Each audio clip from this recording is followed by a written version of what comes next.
अब देखते हैं sale and lease back below market terms. Market में हमारे एसेट की कीमत 7 लाख है, बट सामने वाली पार्टी हमें कहती है कि हम तो आपको 6,60,000 ही देंगे। क्या आप मान जाएंगे या आप भी थोड़ी समझदारी दिखाएंगे?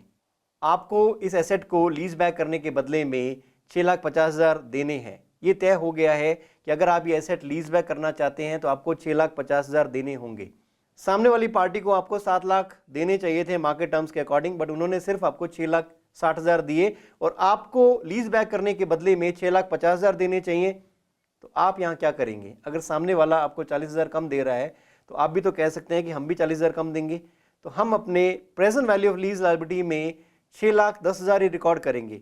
पर इसका मतलब ये तो नहीं हुआ कि हमने इस एसेट को लीज बैक करने के बदले में 6,50,000 की कीमत तय नहीं की। हमने तय तो 6,50,000 की कीमत ही की है। हम क्यों छोड़ेंगे सामने वाले पार्टी को 40,000? हमने नहीं छोड़े। हमने कहा कि 7 लाख देने हैं, बनते तो 7 लाख हैं। चलो कोई बात नहीं, आपने सिर्फ 6,60,000 दिए हैं, 40,000 कम दिए हैं, तो हम भी आपको 40,000 कम दे देंगे। हमने आपको 6,50,000 देने हैं, हम आपको सिर्फ 6,10,000 देंगे।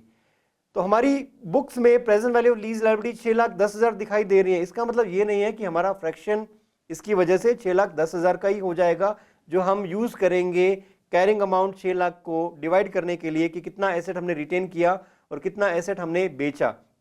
तो जो फ्रैक्शन यूज होगा वो प्री पेमेंट ऑफ लीज के टाइम पे जो present value of lease payment है, अगर हमें मार्केट वैल्यू से कम पैसा मिला है उसे हम बढ़ा करके उस कीमत पे लिखेंगे जो तय होती अगर हम मार्केट टर्म्स पे इसे डिसाइड करते। तो मार्केट टर्म्स पे डिसाइड करते तो हमें 6,50,000 का लीज पेमेंट करना होता मार्केट टर्म्स पे, पर सामने वाली पार्टी ने हमें कम दिए तो हम भी उन्हें कम देंगे। इस वजह से जो फ्रैक्शन यूज होगा, जो न्यूमरेटर में 6 लाख के कैरिंग अमाउंट को डिवाइड करने के लिए कि कितना एसेट हमने रिटेन किया, तो present value of lease liability 6,10,000 ना मान करके हमने 6,10,000 plus pre payment of lease add करना है 40,000 और फ्रैक्शन में 6,50,000 का अमाउंट यूज होगा न्यूमरेटर में।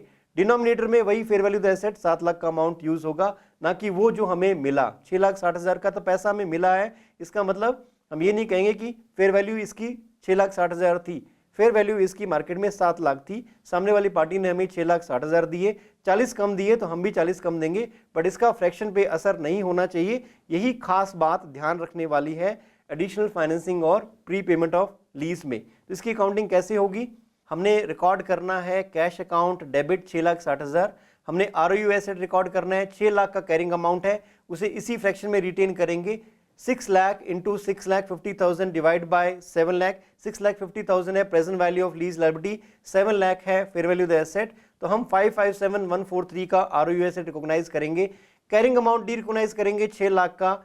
Present value of lease liability ना तो इस बार 7 लाख है ना 7.5 लाख है। हम सामने वाली पार्टी हमें 6,60,000 देता है, उसे 7 लाख देने थे, तो हम भी कहते हैं कि हम भी आपको 40,000 कम देंगे। तो हमने भी present value of lease liability 6,50,000 ना रिकॉर्ड करके हम रिकॉर्ड करते हैं सिर्फ 6,10,000 present value of lease liability में।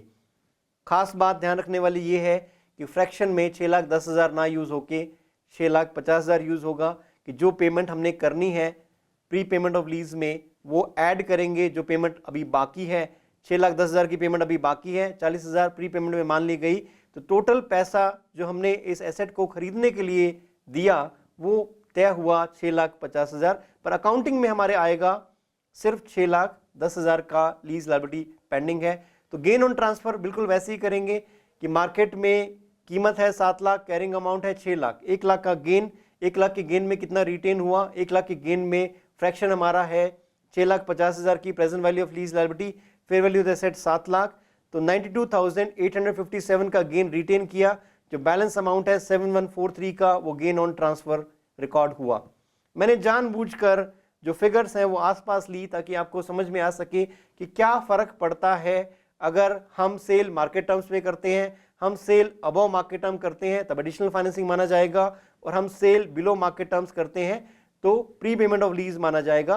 तो तीसरे केस में प्री पेमेंट ऑफ लीज के केस में जो अकाउंटिंग होती है, कैश अकाउंट डेबिट होगा 6,60,000 का, ROU एसेट रिकॉग्नाइज हुआ 557,143 का, present value of lease liability record हुई 6,10,000 की, कैरिंग अमाउंट डी रिकॉग्नाइज किया वही 6 लाख का, और gain on transfer of asset record हुआ 7,143 का।